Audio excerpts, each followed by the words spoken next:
എല്ലാവർക്കും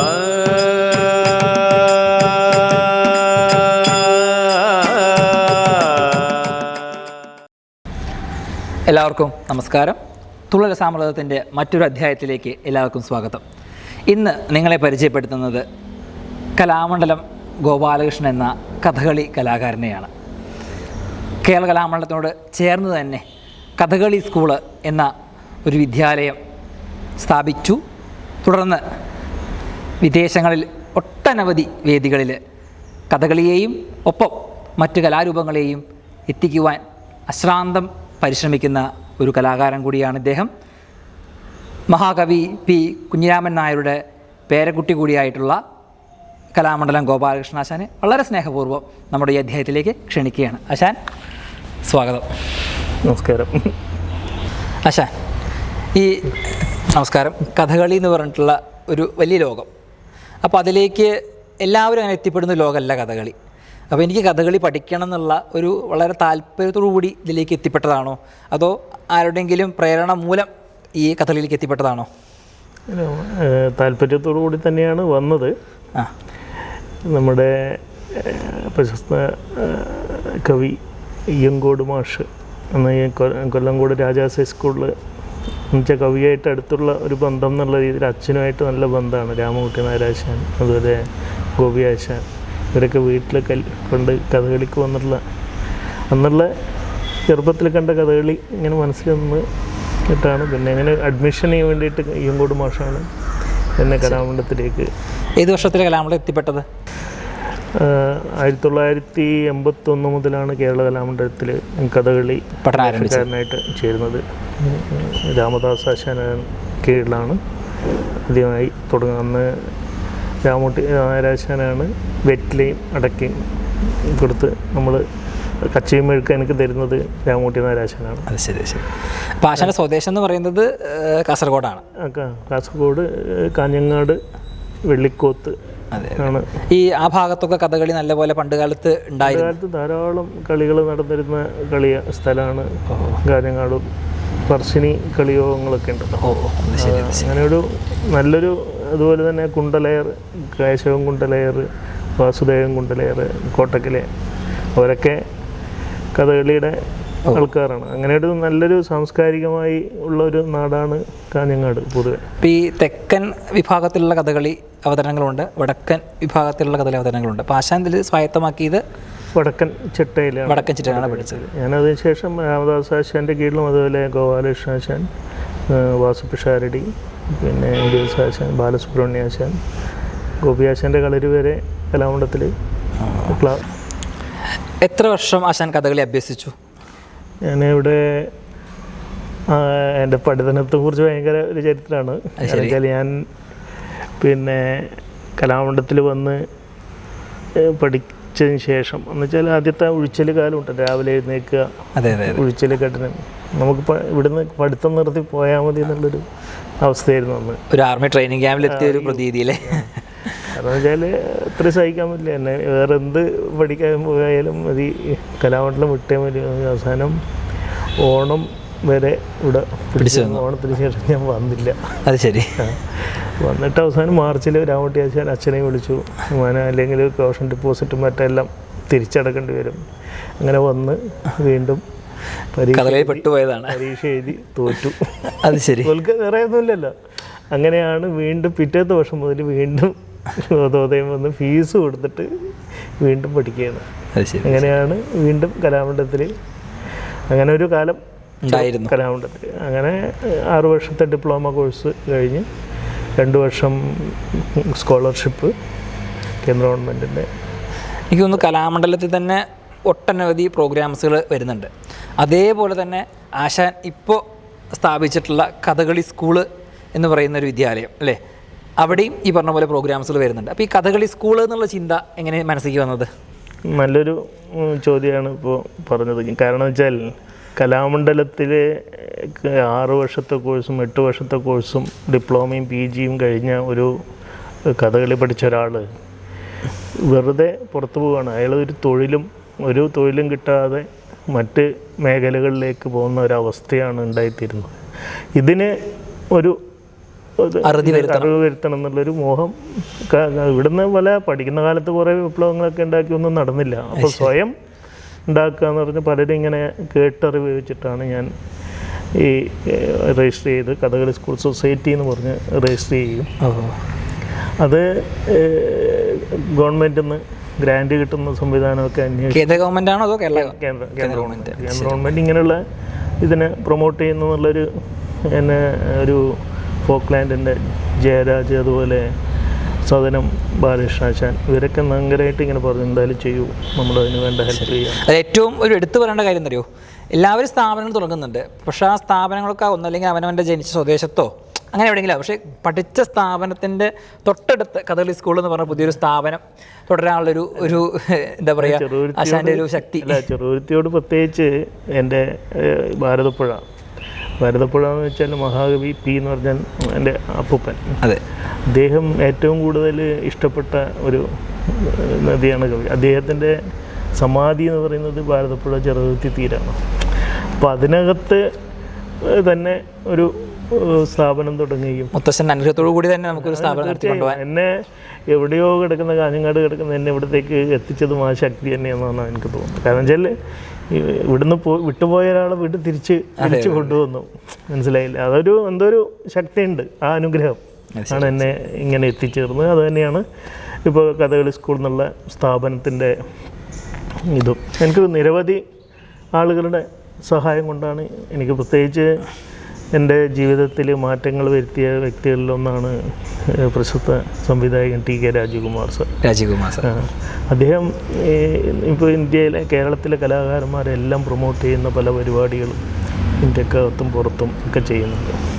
അതിൻ്റെ കൂട്ടത്തിൽ തന്നെ ആശാൻ്റെ ഒരു വിശേഷം പറയാനുള്ളത്, ഒട്ടനവധി സിനിമകളിൽ നമ്മൾ കാണുന്ന കഥകളി, മോഹിനിയാട്ടം തുടങ്ങിയിട്ടുള്ള കലാരൂപങ്ങൾക്ക് പിന്നിൽ ആശാൻ്റെ വലിയൊരു പരിശ്രമം ഉണ്ട് എന്നുള്ളത് പ്രേക്ഷകർക്ക് എത്ര പേർക്ക് അറിയുമെന്നറിയില്ല. ഇപ്പം അടുത്തിറങ്ങിയ സിനിമ ആശാൻ തീർച്ചയായും നമ്മൾ ലാലേട്ടൻ, പ്രത്യേകിച്ച് നമ്മളിപ്പോൾ കഴിഞ്ഞൊരു കോവിഡ് കാലഘട്ടം നമുക്കറിയാം, എല്ലാവരും എന്ത് ചെയ്യണമെന്ന് പറയുന്ന ഒരു അവസ്ഥ വരുന്ന സമയത്ത് നമ്മളെയൊക്കെ കൈപിടിച്ച് ആ സമയത്തൊരു കുറേ കലാകാർ, ഒരു 500ഓളം കലാകാരന്മാർക്ക് അവസരം കിട്ടുന്ന പരിപാടികൾ തന്നാണ്. ഫിലിം ഏതായിരുന്നു ആശാൻ?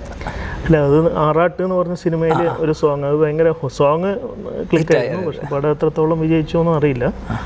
പിന്നെ ലാലോണം നല്ലോണം എന്ന് പറഞ്ഞ ഏഷ്യാനെറ്റിലൊരു ഷോ, അങ്ങനെ ചാനലുകളിലൂടെ കുറേ പരിപാടികൾ തന്ന് നമ്മളെ സഹായിച്ചിട്ടുണ്ട്.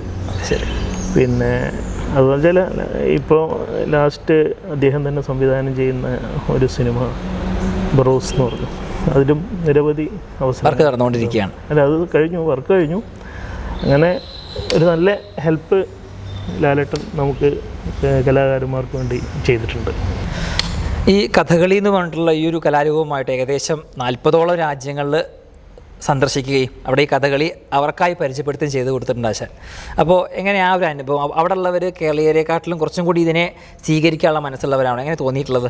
തീർച്ചയായും നമ്മുടെ കഥകളി ഒരു തിയേറ്റർ ആയിട്ടാണ് അവർ അംഗീകരിച്ചിരിക്കുന്നത്. എന്നുവെച്ചാൽ നമ്മുടെ കഥകളിയിലെ അഭ്യാസങ്ങളും ഈ അഭ്യാസങ്ങളായാലും ശരി, മുദ്രകളായാലും ഭാവങ്ങളായാലും അവരത് പഠിക്കണം എന്നുള്ള ഒരു താല്പര്യമുള്ള ആളുകളാണ്. നിരവധി വിദേശികൾ ഒരു വർഷം എൻ്റെ സ്ഥാപനത്തിൽ തന്നെ 3-4 പേരെങ്കിലും പഠിക്കുന്നത് പല അമേരിക്കയിൽ നിന്നായാലും ജർമ്മനിയിൽ നിന്നായാലും ഫ്രാൻസിൽ നിന്നായാലും വന്ന് പഠിച്ചു പോകുന്നുണ്ട്. അതുപോലെ തന്നെ ഞാൻ ആദ്യമായിട്ട് യാത്ര ചെയ്യുന്നത് കലാമണ്ഡലത്തിൽ പഠിക്കുന്ന കാലത്താണ്. കിങ് ലിയർ എന്ന് പറഞ്ഞ സ്റ്റോറി, അയ്യങ്കോട് മാഷിൻ്റെ രചന, ഡേവിഡ് മക്രോവി എന്ന് പറഞ്ഞ അനറ്റ് ലെഡ, അവരാണ് അത് ചിട്ടപ്പെടുത്തിയതെന്ന് വെച്ചാൽ അന്ന് പത്മാശാനുണ്ട്, ഇപ്പോൾ കൃഷ്ണൻകുട്ടി പൊതുവാളാശാനുണ്ട്, അപ്പുക്കുട്ടി പൊതുവാളാശാനുണ്ട്. അങ്ങനെ സൂപ്പർ മേജർ ടീമിൻ്റെ കൂടെ വിദ്യാർത്ഥിയായിട്ട് ഞാനും മനോജും ഉണ്ണികൃഷ്ണൻ നായർ വേണം. അല്ല, അതാണ് 4 മാസം നീണ്ടു നിൽക്കുന്ന യൂറോപ്യൻ യാത്രയാണ്. അത് ശരി. അതെൻ്റെ ജീവിതത്തിൽ ഒരു വിദേശ യാത്രയിൽ ഏറ്റവും വലിയ യാത്ര എന്ന് പറയും. അതിന് എന്നും കടപ്പാടും സ്നേഹവും കലാമണ്ഡലത്തിനോട് തന്നെയാണ് ഇപ്പോഴും. നമ്മളെ വളർത്തി വലുതാക്കിയതിൻ്റെ നമ്മളൊരു സ്ഥാപനം തുടങ്ങിയെങ്കിലും, ജീവിക്കാൻ വേണ്ടി ഒരു സ്ഥാപനം തുടങ്ങിയെങ്കിലും നമ്മുടെ ഒരു പ്രധാന ഇത് കലാമണ്ഡലം തന്നെയാണ്. പക്ഷേ നമ്മൾ കൊറോണ കാലത്ത് അറിഞ്ഞതാണ് ഒരു കലാകാരനായിട്ട് സമൂഹത്തിൽ നിലനിൽക്കാൻ എത്രത്തോളം നമ്മൾ പ്രയാസപ്പെടുന്നുണ്ട്. കാരണം വേദികൾ കിട്ടുമ്പോൾ മാത്രമേ കലാകാരന് ഒരു പക്ഷേ ജീവിക്കാനുള്ള വകുപ്പ് കിട്ടുന്നുള്ളൂ. അപ്പോൾ അത്തരത്തിൽ ഇപ്പോൾ കലാമണ്ഡലത്തിൽ നിന്ന് എല്ലാ വർഷവും നിരന്തരം ഒട്ടനവധി വിദ്യാർത്ഥികൾ ഇവിടുത്തെ കലാപഠനം പൂർത്തിയാക്കിയിട്ട് ഇവിടുന്ന് മാത്രമല്ല വ്യത്യസ്തമായ സ്ഥാപനങ്ങളിൽ നിന്ന്, അപ്പോൾ അവർക്ക് ഈ പുറത്തോട്ട് ഇറങ്ങുമ്പോൾ വേദികളല്ലാതെ എന്തൊക്കെ രീതിയിൽ അവർക്ക് ജീവിക്കാനുള്ള വകുപ്പ് കണ്ടെത്താമെന്നാണ് ആശാൻ ഒരു നിരീക്ഷണം?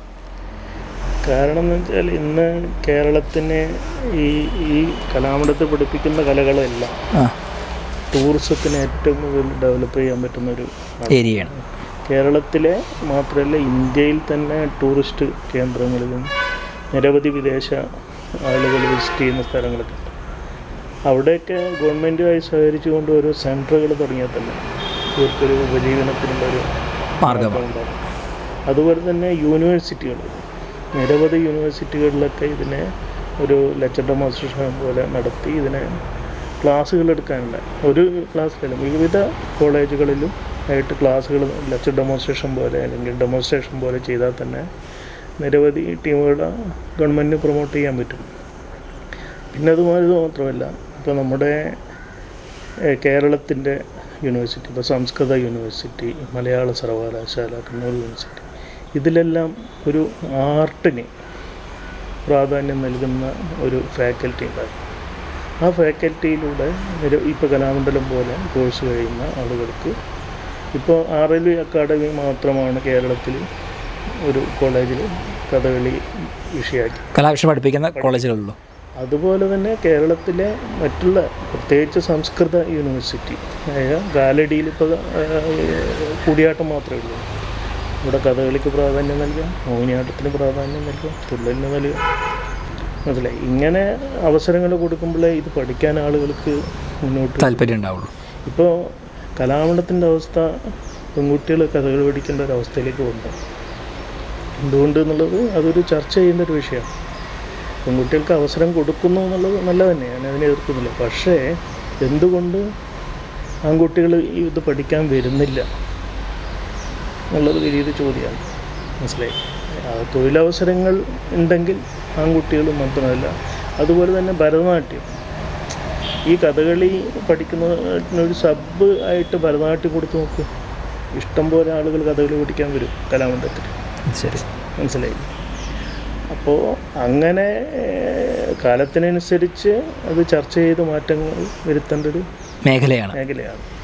കലാമണ്ഡലമാണ് ഇതിൻ്റെ മെയിൻ കേന്ദ്രമായതുകൊണ്ട് അവിടെയാണ് ഇതെല്ലാം നടക്കേണ്ടത്. അതിൻ്റെ ഭരണ സാരഥ്യം വഹിക്കുന്ന ആളുകളാണ് ഇതിൻ്റെ മുന്നോട്ടിറങ്ങുന്നത്. പ്രത്യേകിച്ച് ഇതിന് പ്രവർത്തിച്ചിട്ടില്ല. ഇപ്പോൾ യൂണിവേഴ്സിറ്റികളിൽ മാത്രമല്ല, യുവജനോത്സവങ്ങൾ, ഇപ്പോൾ യുവജനോത്സവത്തിൽ തുള്ളൽ ഒരു വിഷയമാണ്, കഥകളി ഒരു വിഷയമാണ്. ഞാനതുപോലെ തന്നെ എന്തുകൊണ്ട് നമ്മുടെ ചുട്ടി ഒരു വിഷയമാക്കുന്നില്ല, മത്സരീനാക്കിക്കൂടാ?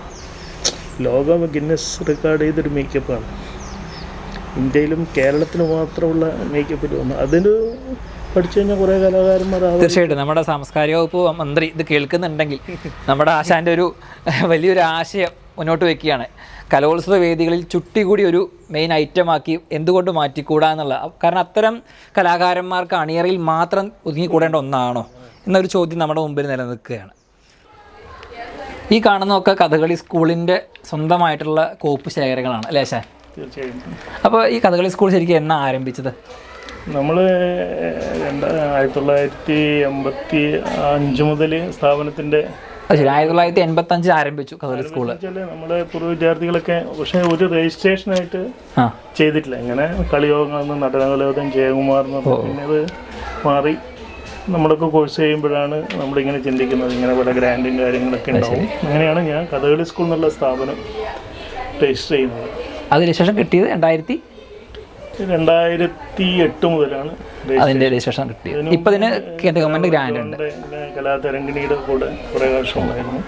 അതിനുശേഷം സ്വന്തമായിട്ട് 2008 മുതൽ ഈ കളിയോഗത്തിൻ്റെ കാര്യം നിങ്ങൾ പറയുമ്പോൾ ഇതിനൊരു ചരിത്രമുണ്ട്. എന്നുവെച്ചാൽ വാനപ്രസ്ഥം സാറ് കഴിഞ്ഞു. അപ്പോൾ ഞാൻ സിനിമയിൽ വർക്ക് ചെയ്യുന്ന കാലം ഇതെന്ത് ചെയ്യണം എന്നുള്ളത്തെ ഒരു അവസ്ഥയുണ്ടല്ലോ. കഥകളി വേണോ അതോ സിനിമ വേണോ എന്നുള്ളൊരു ചിന്ത. അപ്പോൾ സിനിമയുടെ കൂടെ സിനിമയിലെ ഡാൻസ് മേഖലയിൽ ഇഷ്ടംപോലെ അവസരങ്ങൾ കിട്ടുന്ന സമയമായിരുന്നു.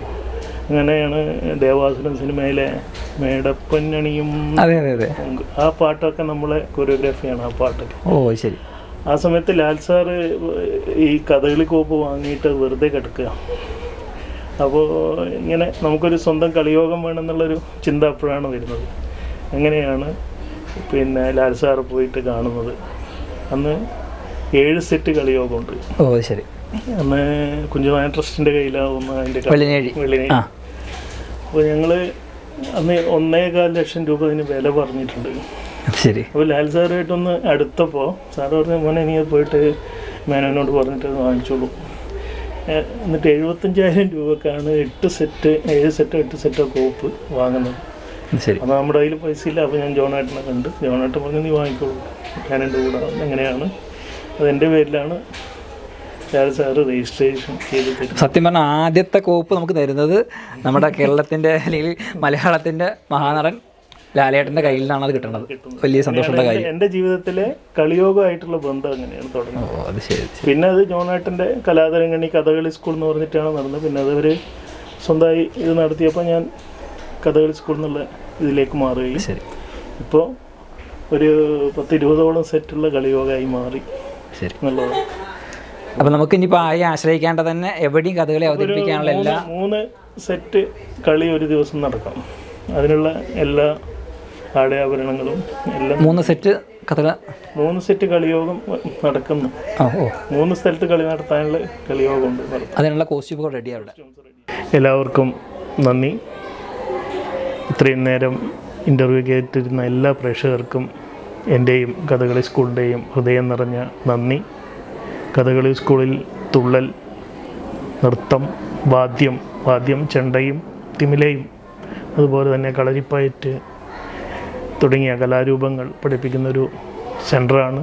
നിങ്ങൾക്ക് ഏവർക്കും പഠിക്കാൻ താല്പര്യമുള്ളവരുണ്ടെങ്കിൽ കഥകളി സ്കൂളിലേക്ക് സ്വാഗതമാണ്. ഇന്ന് എന്നെ ഇൻ്റർവ്യൂ ചെയ്ത പ്രശസ്ത തുള്ളൽ കലാകാരൻ കലാമണ്ഡലം വിഷ്ണുവിന് അദ്ദേഹത്തിൻ്റെ ചാനലായ തുള്ളൽ രസാമൃതവും ഉയരങ്ങളിലെത്തട്ടെ. അദ്ദേഹത്തിൻ്റെ ചാനലിൽ ലോകശ്രദ്ധ പിടിച്ചുപറ്റുന്നൊരു ചാനലായി മാറും എന്നുള്ള കാര്യത്തിൽ സംശയമില്ല. എല്ലാവർക്കും ഇത്രയും നേരം കേട്ടിരുന്ന മുഴുവൻ പ്രേക്ഷകർക്കും എൻ്റെയും കഥകളി സ്കൂളിൻ്റെയും ഹൃദയം നിറഞ്ഞ നന്ദി. നമസ്കാരം.